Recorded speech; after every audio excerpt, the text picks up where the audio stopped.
হাদিকে, শরীফ ওসমান হাদিকে কারা খুন করেছে, কারা খুন করিয়েছে, এটি আজকে ভারতের পশ্চিমবঙ্গের মমতা ব্যানার্জির যে বক্তব্য আমরা শুনেছি, সাবেক মুখ্যমন্ত্রী পশ্চিমবঙ্গের, তিনি স্পষ্ট করে আজকে যেসব কথা বলেছে, আমাদের আর কোনো কিছু বুঝবার বাকি নেই। বাংলাদেশ যে কতটা অনিরাপদ, বাংলাদেশের মানে মানুষ যে কতটা অনিরাপদ, এটি আজকে সম্পূর্ণভাবে প্রকাশ পেয়েছে মমতা ব্যানার্জির মুখের কথায়। মমতা ব্যানার্জি কিন্তু তার যে কথার যে থ্রোয়িংটা ছিল, এখানে বিন্দু পরিমাণ আমি অন্য কোনো অভিনয় পাইনি, অথবা কোনো ধরনের পলিটিক্যাল যে রেটোরিক্যাল স্টেটমেন্ট দেয় মাঝে মধ্যে, সেরকম কোনো কিছু ছিল না। তিনি খুব স্পষ্টভাবেই তার দেশের নিরাপত্তা এবং আন্তর্জাতিক সম্পর্ককে মাথায় রেখে তিনি যেভাবে ইঙ্গিতপূর্ণ কথা বলেছেন যে শরীফ ওসমান হাদির যারা খুনি, তারা যখন ভারতে মেঘালয় সীমান্ত দিয়ে পার হয়ে গিয়েছে, আমাদের ইন্টারিম গভর্নমেন্টের আমলে, আসছি আমি, কারা এর জন্য দায়ী, বাংলাদেশের পক্ষে কারা দায়ী সেটা আমি বলছি। তবে যারা দেখছেন বন্ধুরা, আজকে ওসমান হাদির বিচার কেন হচ্ছে না, এটাও এখানে একই সূত্রে গাথা, এবং হবেও না, এটিও আমি আপনাদেরকে বলছি। শেষ পর্যন্ত আমার ভিডিওটি দেখবেন। এটি শুধুমাত্র কথার কথা, আমি জীবনের ঝুঁকি নিয়ে আপনাদের সাথে এই কথাগুলি বলছি।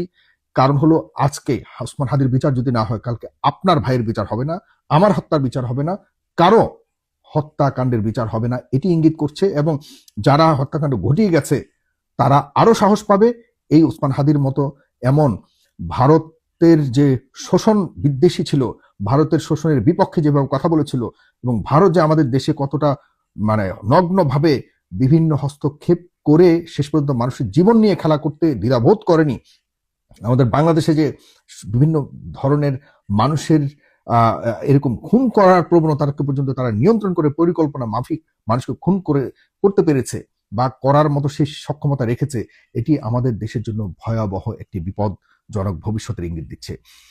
মেঘালয় সীমান্ত পার হয়ে যেটি বলেছেন মমতা ব্যানার্জি, যে ওই পারে যাওয়ার পর স্বরাষ্ট্রমন্ত্রী ভারতের অমিত শাহ, যার সাথে পশ্চিমবঙ্গের সরকারের সাথে বিজেপি সরকারের সম্পর্ক একদম খুবই খারাপ এবং খুবই ভয়ঙ্কর, সেই অমিত শাহ বাংলাদেশের খুনির পক্ষে ফোন দিয়ে মমতা ব্যানার্জিকে বলতেছে, এই খুনি যে মেঘালয় হয়ে পশ্চিমবঙ্গে আপনার রাজ্যে এসছে, এটি যেন কোনোভাবে বাংলাদেশের মানুষ অথবা অন্য কেউ যাতে না জানে, এমন নির্দেশনা বলুন আর অনুরোধ বলুন তিনি করেছেন।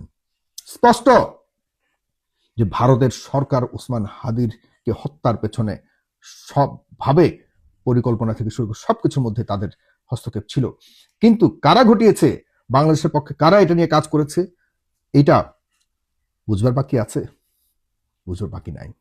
আপনারা জানান, কমেন্টে লিখুন কারা এই হত্যাকাণ্ডের পেছনে দায়ী, আপনারা লিখুন। এবং এটা কেন, কারণ হলো সরাসরি যে ভারতের আধিপত্যবাদের বিরুদ্ধে আমাদের ওসমান হাদি যে কতটা সোচ্চার ছিল, এবং তিনি বারবার ওসমান হাদি বলে গেছেন যে এদেরকে যদি আমরা আমাদের দেশ থেকে নিবারণ করতে না পারি, তাহলে আমাদের দেশের সার্বভৌমত্ব এবং গণতন্ত্র যতই 24 ঘটুক, কখনোই তার জায়গায় বেশি দিন থাকবে না। এক হাদি চলে গেছে, লক্ষ হাদি কিন্তু সে তৈরি করে গেছে। হাদি ম্যাটার ছিল না, হাদির মুখ খারাপ ছিল, হাদি খুব খারাপ মানুষ ছিল, হাদি একজন অমানুষ ছিল, সব ঠিক আছে, কিন্তু হাদি ভারত নিয়ে যে কথাগুলি বলে গেছে, সব কি ফেলে দেওয়ার মতো? হাদি কি নিজে কোনো রাজনৈতিক দলের কাছে বিক্রি গেছে? হাদি কি কোনোদিন বাংলাদেশের বিরুদ্ধে অবস্থান করেছে? হাদি কোনোদিন কি কোনো মানে সরকারের কাছে নিজের মাথা বিক্রি করেছে? আই মিন, কোনো দলের কাছে মাথা বিক্রি করে শুধুমাত্র ক্ষমতার রাজনীতি করার কথা বলে গেছে? বলে যায়নি। আজকে যারা হাদির হত্যাকে, আমি গতকালকে অনেকদিন পর আমাকে একজন জিজ্ঞাসা করছে, ভাই হাদি হত্যাকাণ্ডের বিচারের খবর কি? আমি গতকালকে, দেখেন কি কাকতালীয় একটা ম্যাটার, অনেকদিন পর গতকালকে আমি হাদি হত্যাকাণ্ডের পর হাদির হত্যাকাণ্ডের বিষয়ে কম না হলো 50টা ভিডিও করেছে। আপনারা আমাকে কারা ফলো করছেন আমি জানি না, আপনারা দেখেছেন কিনা জানি না।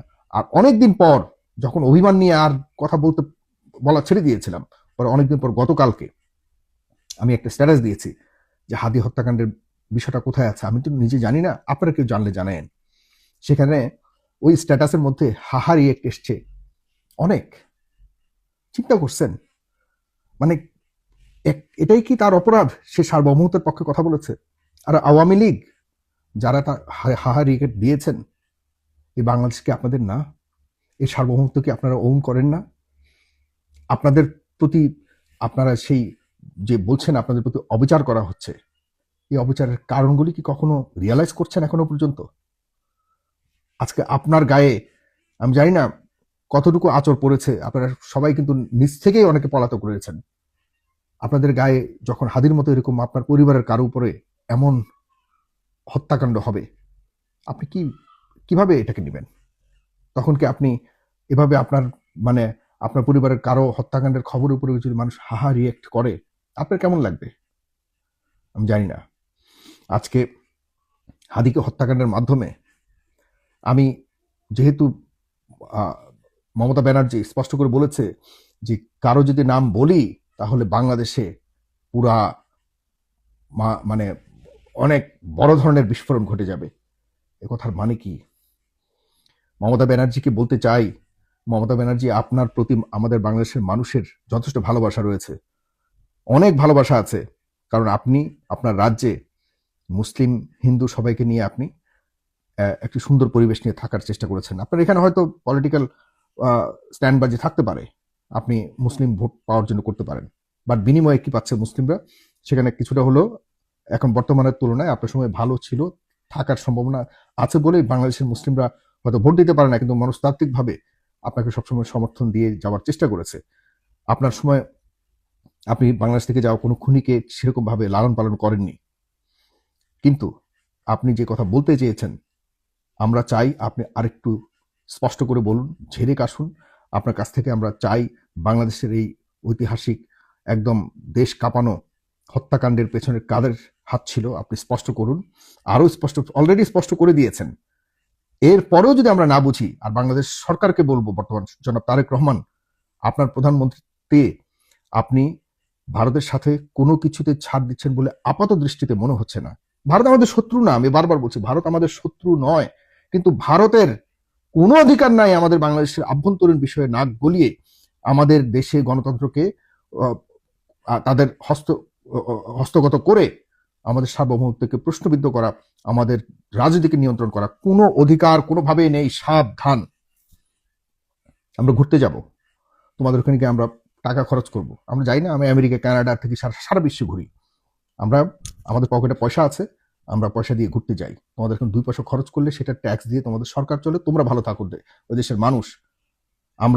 আমরা একই পুরো ভারতের আমরাও অংশীদার ছিলাম, আমরাও ইস্ট ইন্ডিয়ার অংশীদার ছিলাম, আমরাও ব্রিটিশ কলোনাইজেশনের অধীনে ছিলাম। এরপর আমরা তোমাদের ওই ভূখণ্ডকে ছেড়ে আমরা আলাদাভাবে এসছি, ওই অঞ্চল আমাদেরও। সুতরাং খুব সাবধানে কথা বলতে হবে। আমাদের দেশের আভ্যন্তরীণ কোনো বিষয়ে হস্তক্ষেপ করার চেষ্টা করলে এটির ফলাফল কোনোভাবে ভালো হবে না, কোনোভাবেই না। আমি আজকে সরকারের কাছে অনুরোধ রাখতে চাই, জনাব তারেক রহমানের সরকারকে বলবো, হাদির হত্যাকাণ্ডের বিচার নিয়ে আপনারা খোলাসা করুন। এটি ভয়ঙ্কর একটি বার্তা ইঙ্গিত দিয়েছেন মমতা ব্যানার্জি। এটি সূত্র ধরে খুব দ্রুততম সময়ের মধ্যে যদি আপনার বিচার ব্যবস্থাকে সামনে নিয়ে আন্তর্জাতিক আদালতের প্রয়োজনে যেতে হবে, যদি এটির মধ্যে মমতা ব্যানার্জির ইঙ্গিতপূর্ণ কথার যদি বাস্তবতা থাকে, আন্তর্জাতিক আদালতে যেতে হবে। আপনারা জানেন যে কানাডাতে এরকম শিখ সম্প্রদায়ের একজনকে হত্যাকাণ্ড ঘটিয়ে ভারতের এই কাণ্ডটি ঘটিয়েছে, পরবর্তী দেখা গেছে এত চমৎকার সম্পর্ক থাকা সত্ত্বেও কানাডার সাথে এত চমৎকার সম্পর্ক ছিল ভারতের সাথে, কানাডার সাথে সেই সম্পর্ক একদম মুহূর্তের মধ্যে কানাডা পুরোপুরি বাদ দিয়ে দিয়েছে এবং ভয়ঙ্করভাবে সেটার প্রোটেস্ট করেছে। আর আমাদের দেশে এই ধরনের এই ঘটনা যে করেছে, এটির অনেকটাই প্রমাণিত হয়ে গেছে এবং এর বিরুদ্ধে কি ব্যবস্থা নেবে আমাদের সরকার আমরা দেখতে চাই। এবং সর্বশেষে আমি একটা কথা বলেই এই ভিডিওটি রাখছি, সেটি হলো যে ইন্টারিম গভর্নমেন্ট এই পুরো দায়িত্ব নিতে হবে। ডক্টর মোহাম্মদ ইউনূসের সরকার জানতো যে আসলে এটা ভারত ঘটিয়েছে বলেই তারা তৎকালীন সময়ে কোনো ধরনের ক্লু বের করেনি। তারা মনে করেছে এই ঝামেলা নিয়ে লাভ কি, এই ঝামেলা যারা সামলাবে তারা সামলাবে, আমরা কোনো রকম এটা থেকে পার পেয়ে গেলেই হলো, আমরা কোনো রকম দায়িত্ব ছেড়ে দিলেই হলো।